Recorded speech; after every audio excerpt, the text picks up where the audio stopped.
साथीहरू my information guide च्यानलमा तपाईँहरूलाई फेरि पनि स्वागत छ। आज सेकेन्ड डे फेरि पनि म तपाईँहरूलाई एउटा नयाँ टपिक्सको बारेमा आज यस भिडियोमा म तपाईँहरूलाई बताउन गइराखेको छु। हामी अहिलेको यो दुनियाँ तपाईँहरूको पैसाको पछाडि दौडिराखेको छ। हरेक कोही मान्छे एक न एक मान्छे किन नोकरी खोजिराखेको छ, या त आफ्नो ठाउँमा नोकरी छ विदेश जान्छ, या त चाहिँ आफूसँग भएको क्वालिफिकेसन छ हामीले चाहिँ तपाईँको सरकारदेखि अन्य ठाउँमा हामी नाम निकाल्न सक्यो भने त्यो जागिर चाहिँ उसले चाहिँ खान धाइराखेको हुन्छ।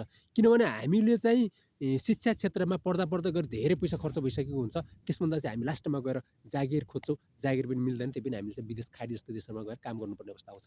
अब म तपाईँहरूलाई आज घरमै बसेर केही सानोतिनो पैसाहरू कसरी कमाउन सक्छु भन्ने कुराहरू म तपाईँहरूलाई आज यस भिडियोमा बताउन गइराखेको छु।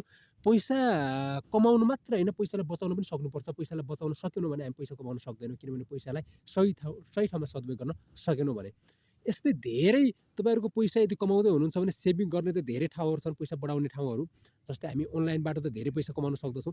त्यसभन्दा चाहिँ हामी सेभिङ इन्सुरेन्स गरेर पनि हामी चाहिँ लामो समय केही अवधिको लागि चाहिँ त्यसरी पनि पैसा कमाउन सेभिङ गर्न सक्दछौँ। तपाईँको ब्याङ्कमा त सेभिङ राख्ने मात्रै भइगयो, त्यसले इन्ट्रेस्ट दिन्छ, तर इन्सुरेन्सले जोखिम सहित देखि लिएर तपाईँहरूको चाहिँ पैसा पछि बोनसको रूपमा चाहिँ उसले फिर्ता दिन्छ।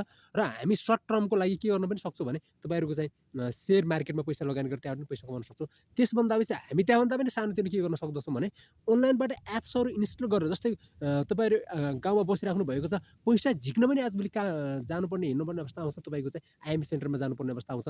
तपाईँले कुनै पनि सामान्य यदि चाहिँ मुभी टिकट, त्यसभन्दा चाहिँ प्लेन टिकट, त्यस्तै अन्य कुराहरू बिलहरू के बिलहरू तिर्नु पऱ्यो, पानीको बिलदेखि अन्य बिलहरू इलेक्ट्रिकल बिल तिर्नु पऱ्यो भने पनि हामीले काउन्टरमा धाउनु पर्दैन। तपाईँहरूले आफ्नै मोबाइल फोनबाट आफ्नै एप्सहरूबाट इन्स्टल गरेर त्यहाँबाट पनि पैसा तपाईँले चाहिँ तिर्दाखेरि पनि पैसा तपाईँको चाहिँ रिटर्न क्यासब्याक चाहिँ आउँछ। त्यसरी पनि पैसा कमाउन सक्दछौँ। अर्को कुरा आइएमईको कुरा रह्यो। आइएमई माइपे वालेटहरू जस्तो छ, पर्वपे ट्रान्सफर जस्तो यस्तो यस्तो एप्सहरू जो छ, तपाईँको इस्युआ जस्तो छ, त्यसभन्दा पछि माइपे एप्सहरू छ, खल्ती छ, यहाँबाट पनि हामीले विभिन्न किसिमका बिलहरू भुक्तानी गरेर रिचार्ज गरेर पनि तपाईँहरूको क्यासब्याक आउँछ। त्यहाँ पनि 1-2 रुपियाँ चाहिँ हाम्रो आउँछ। दिनमा हामी केही नभए पनि आफ्नो ठाउँमा बसेको छु, पैसा हाम्रो मोबाइलमा छ भने पैसाहरूलाई चाहिँ ट्रान्सफर गरेर त्यसरी नै इन्कम गर्न सक्दछु। र अर्को कुरा रह्यो तपाईँहरूको आइएमईको कुरा म यसमा जोड्दै थिएँ। र यसमा के छ भने तपाईँको नाममा यदि आइएमई आएको छ भने हामीले त्यो आइएमई सेन्टरमा ब्याङ्कमा धाउनु पर्दैन, किनभने तपाईँले आफ्नै नाममा तपाईँको आएको आइएमई आफ्नै वालेटमा आइएमपी वालेटमा चाहिँ इन्स्टल गरेर त्यही चाहिँ तपाईँले चाहिँ झिक्न सक्नुहुन्छ। त्यसरी पनि उसले चाहिँ 50 रुपियाँ बोनस दिन्छ। विदेशबाट आएको जति पनि आइएमईहरू छ त्यो चाहिँ हामी झिक्दाखेरि।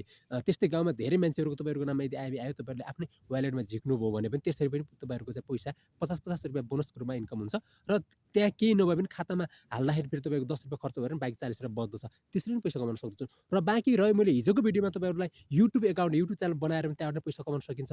फेसबुकमा पनि हामी चाहिँ पैसा कमाउन सक्दछौँ। र अन्य यस्तै धेरै कुराहरू छन्। क्रिप्टो करेन्सीदेखि लिएर यो त इलिगल नेपालमा छैन होइन, यस्ता अन्य धेरै चाहिँ नेटवर्किङहरू छन्। जस्तो सोसल नेटवर्किङहरू छ, तपाईँको इन्स्टाग्राम रिल्सहरू भयो, तपाईँको टिकटकहरू भयो। त्यसभन्दा चाहिँ यी कुराहरूबाट नै हामी चाहिँ घरमै बसेर एउटा एन्ड्रोइड फोनबाट तपाईँहरूले चाहिँ युट्युबमा गएर सर्च मात्र गर्नु खोज्नुभयो भने कसरी के काम, कसरी पैसा कमाउन सक्दछु, how to earn money to work from home, घरमै बसेर पनि हामीले पैसा पार्ट टाइमको रूपमा कमाउन सक्दछु।